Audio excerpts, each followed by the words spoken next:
Graça e paz, eu sou o pastor José Henrique e aqui na Escola Dominical da Igreja Presbiteriana de Nova Aurora estamos estudando a revista Expressão, título trimestral, Lições da Sabedoria, estudos em Provérbios, Eclesiastes e Cântico dos Cânticos. Lição 1: Versos e Virtudes, explorando a sabedoria de Provérbios. Provérbios 1 a 19. Introdução. Iniciamos mais um trimestre de estudos em livros bíblicos. Desta vez, vamos aprender um pouco a respeito de Provérbios, Eclesiastes e Cântico dos Cânticos. Esses livros são categorizados como material poético e sapiensal, trazendo desafios peculiares. Já existe uma distância entre nós e qualquer livro bíblico, mas esses gêneros literários carregam uma porção maior de dificuldade, que esperamos superar ao longo das lições. Que Deus nos ajude nessa tarefa. Estudaremos um pouco a respeito dessa categoria literária e como podemos ser abençoados por ela.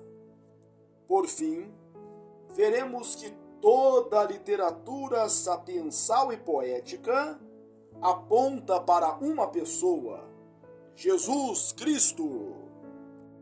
Tópico 1: A poesia hebraica. A poesia hebraica é o segundo gênero literário mais comum da Bíblia. Ela abrange os livros que comumente chamamos de poéticos e lamentações. Às vezes, há seções poéticas em livros essencialmente narrativos ou proféticos, tornando o estudo e entendimento da poesia hebraica fundamental para o cristão. Até mesmo os livros do Novo Testamento, que contêm material poético, usam uma estrutura de poesia hebraica. Então, ainda que a língua escrita tenha sido grego, a poesia do Novo Testamento tem que ser analisada tomando-se como base o que vamos aprender nesta lição. Somente 7 livros bíblicos não contêm poesia hebraica: Levítico, Rute, Neemias, Ester, Ageu e Malaquias. Tópico 2: As características da poesia hebraica. Diferentemente da poesia em português, a poesia hebraica não é marcada pela rima.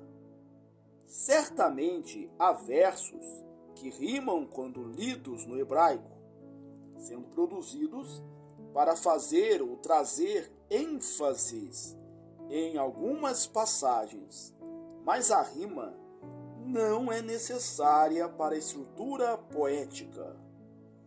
Vamos analisar brevemente os seus elementos.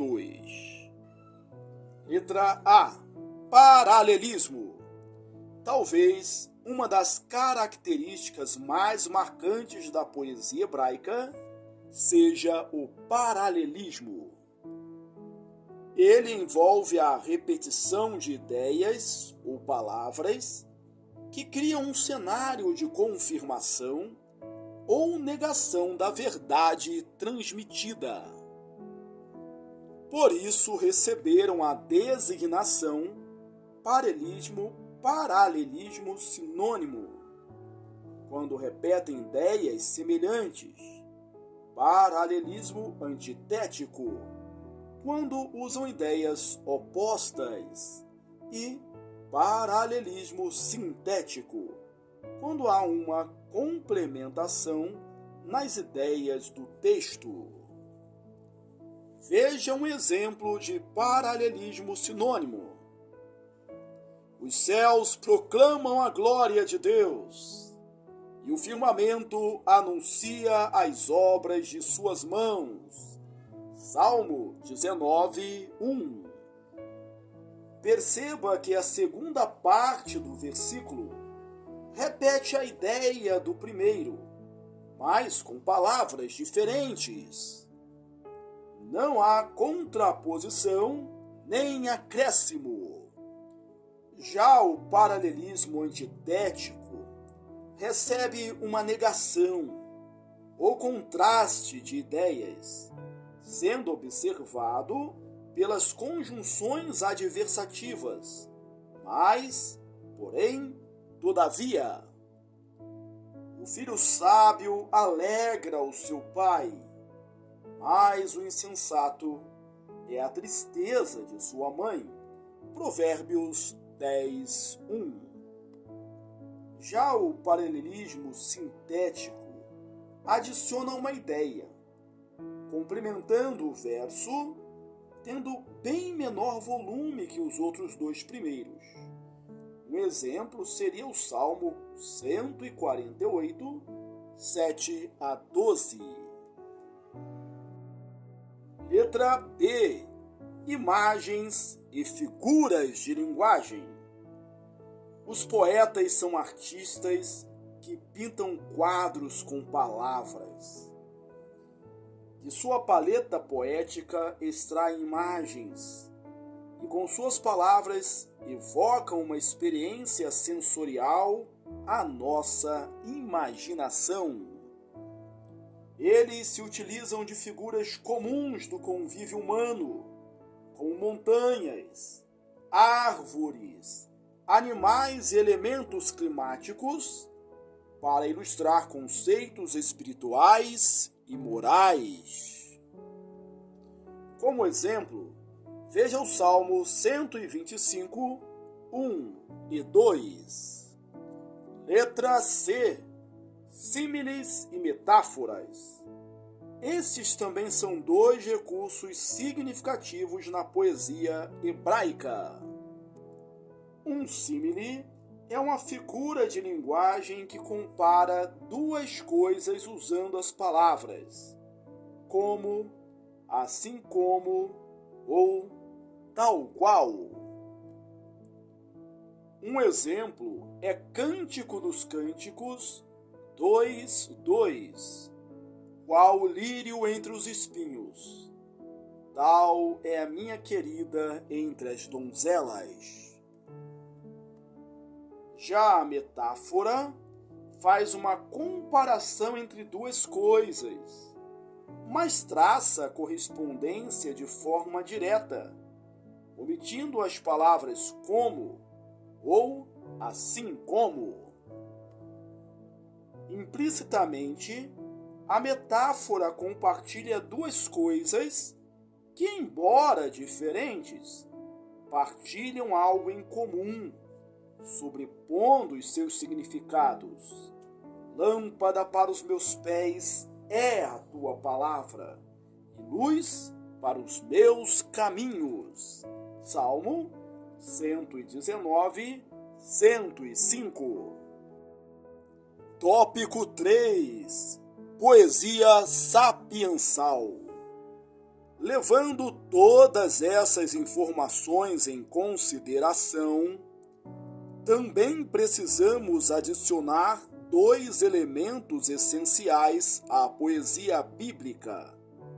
Ela procura glorificar a Deus e trazer a sabedoria dele para a nossa vida. Essa natureza de louvor e dependência do Senhor está muito presente no livro dos Salmos. O livro dos Cânticos também revela o amor entre o homem e sua esposa, trazendo alusão ao relacionamento de Deus com o seu povo. Isso será observado em ocasião oportuna. Já os livros de Provérbios e Eclesiastes têm uma estrutura sapiensal com ênfase em moralidade, justiça e conduta. Eles se preocupam com o ensino e a instrução através de exemplos práticos, fazendo reflexões sobre a natureza humana e seu comportamento. Não devemos imaginar que sejam simplesmente dizeres ou conselhos de uma observação meramente humana, mas que, como palavra inspirada, inerrante e infalível, trazem verdades divinas aos homens. Assim, embora os livros sapiensais estejam voltados às situações da vida cotidiana, eles estão essencialmente preocupados com o temor do Senhor e, tendo em vista as limitações da humanidade, a fim de ser bem-sucedido, o justo entrega o seu caminho ao Senhor. Provérbios 1:3. Digo, Provérbios 16, 1-3. Mesmo com a perspectiva diferente, o livro de Provérbios e o livro de Eclesiastes compartilham dessa verdade e mostram como a sabedoria de Deus é manifestada na vida daqueles que o buscam. Por isso, podemos afirmar categoricamente que o tema de Eclesiastes, por exemplo, não é que tudo é vaidade, nem que nada faz sentido, como alguns costumam traduzir a expressão. Antes, a chave para a vida é: teme a Deus e guarda os seus mandamentos. Tópico 4. Provérbios e o temor do Senhor. Podemos dizer com toda a tranquilidade que Salomão, filho do rei Davi, é o grande autor do livro de Provérbios. Provérbios 1:1. Embora nem todos os provérbios sejam propriamente dele, certamente foram inseridos no livro debaixo de sua autoridade. A primeira seção contém o título e um preâmbulo, Provérbios 1:1-7. Mas o livro todo é formado por algumas coleções de provérbios com apêndices. Portanto, o livro começa se dedicando inteiramente a fazer poemas em louvor à sabedoria. O propósito explícito é motivar todos os leitores a aceitarem a sabedoria contida nas 7 coleções de provérbios. Aqui há uma grande lição que será observada durante o livro em alguns momentos. Os sábios entendidos adquirem a sabedoria, mas os tolos insensatos a desprezam. Salomão declara os objetivos nos versículos 2-6, com um chamado à atenção no versículo 5. Os termos usados são análogos, reforçando o caráter essencial e importante do papel da sabedoria na vida do povo de Deus. A sabedoria adquirida é para entender as palavras de inteligência, para obter o ensino e o bom proceder, a justiça, o juízo e a equidade. Versículo 2 e 3. O seu caráter universal enfoca principalmente os ingênuos, simples e jovens, formando um agrupamento de pessoas que precisam crescer em maturidade e perspicácia da vida. Como é triste constatar que poucos são aqueles que se consideram carentes de obter a sabedoria divina. Há uma responsabilidade no ensino e no aprendizado.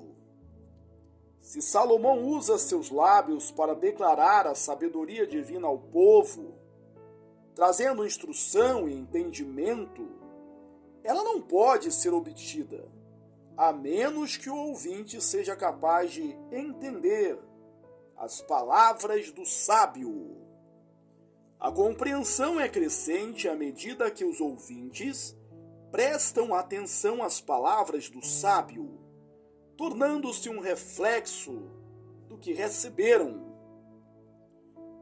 Ouça o sábio e cresça em prudência, e o instruído adquira habilidade. Versículo 5. Nós nos tornamos sábios prestando atenção àquilo que o sábio tem a dizer. O aprendizado, porém, não será adequado se as verdades ouvidas não se tornarem práticas. É por isso que Salomão resume uma vida de observância a esses preceitos como o temor do Senhor. O Filho de Deus, que ama seu Pai reverentemente, o obedece. É neste ponto que somos levados à pessoa de Jesus Cristo. Tópico 5. O Filho que ama o Pai. Nosso Senhor Jesus é prefigurado de algumas maneiras no livro de Provérbios. Ao longo das lições, seremos relembrados disso, mas para o momento é suficiente explorar a figura do filho submisso, que ama o seu pai, cumprindo perfeitamente o temor do Senhor. Provérbios 1, 8 a 19. Quando somos confrontados pela palavra de Deus a viver em sabedoria, temendo ao Senhor, o pressuposto bíblico é que somos insensatos. Assim, somos exortados a amar a Deus de todo o coração e com todas as nossas forças, tomando decisões e mantendo relacionamentos debaixo da instrução divina. Se formos honestos, perceberemos por vezes que desprezamos, na teoria e na prática, o que Deus tem a dizer. Às vezes, não sabemos o que fazer e abandonamos o caminho da sabedoria. De fato, precisamos de um homem que tenha temido a Deus de todo o seu coração e que tenha andado em seus caminhos em todos os momentos, como um filho obediente. A obediência do filho no temor do Senhor não é simplesmente impositiva, mas também voluntária. Ela procede do amor que o filho tem pelo pai, que deseja obedecê-lo, porque sabe que isso é melhor para si. Nosso Senhor Jesus se submeteu voluntariamente ao plano de seu Pai, para que pudéssemos desfrutar de uma relação filial com Deus. 1 João 3:1. Esse grande amor é demonstrado na entrega de Jesus como um Filho perfeito, para que nos tornássemos filhos de Deus. João 1:11 e 12. Portanto, pela fé somos chamados filhos de Deus, por causa do seu único Filho, para que andemos em sabedoria, como ele andou. A todos que desprezam a Deus e os seus caminhos, resta a condenação prefigurada pela insensatez máxima. O temor do Senhor é o princípio do saber, mas os loucos desprezam a sabedoria e o ensino. Provérbios 1:7. A figura do louco insensato, em Provérbios, apresenta como característica singular a falta absoluta de interesse em reparar seus erros. Provérbios 14:9. Sua provocação incessante é mais pesada do que carregar um saco de areia. Provérbios 27:3. E sua amolação perturba os outros. Provérbios 12:16, 17:25 e 26:4. A conduta do insensato é um caminho de morte eterna. Provérbios 1:15 e 16. Confira também Romanos 3:15. Conclusão. A poesia hebraica, com sua literatura sapiensal, expressa no livro de Provérbios uma vida debaixo do temor do Senhor. A sabedoria de Deus trazida a nós por Salomão é essencial para basear nosso relacionamento com Ele e com o próximo, refletida perfeitamente na vida de nosso Senhor Jesus Cristo. Conclusão: siga a orientação do sábio e baseie seu relacionamento com Deus e com o próximo no temor do Senhor. Pela fé, somos feitos filhos de Deus, para andarmos em sabedoria. Não seja louco de desprezar essa verdade. Concluímos a leitura da lição 1, Versos e Virtudes, explorando a sabedoria de Provérbios. Texto básico, Provérbios 1:1-19. Que bom que você chegou até aqui. Deus te abençoe. Aproveito esta oportunidade para sugerir que você leia também os meus livros. Você é o que você fala e você é o que você planeja. Um forte abraço e até a próxima, se Deus quiser.